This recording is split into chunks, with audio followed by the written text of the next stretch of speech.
College सोडून मी या पुढाऱ्यांच्या मागे मागे फिरायचो. पण यांना यांना फक्त इलेक्शन आलं की आमची आठवण येते. कशाला? तर चटया उचलायला. पण नोकरी आणि पोटापाण्यासाठी आज देखील आमच्या हाती काहीच नाहीये.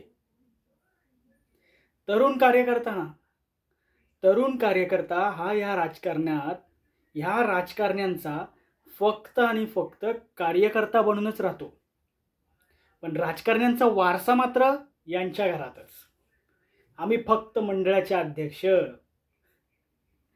दिवसभर घरदार सोडून यांच्या मागे हिंडायचं.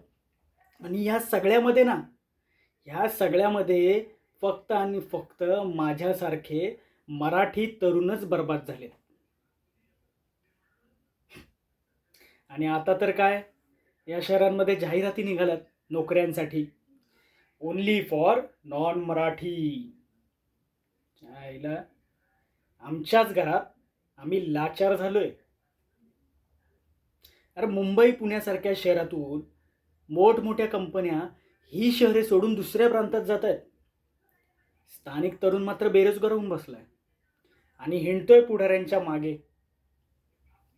ह्या सगळ्याने स्वतःचं भलं होईल अशी अपेक्षा आहे त्याला.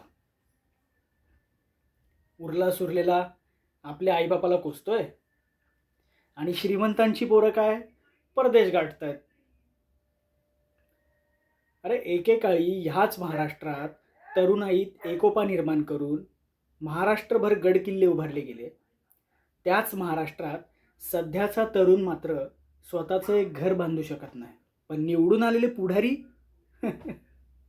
अरे निवडून आलेले पुढारी मात्र लगेचच स्वतःचे बंगले बांधून मोकळे.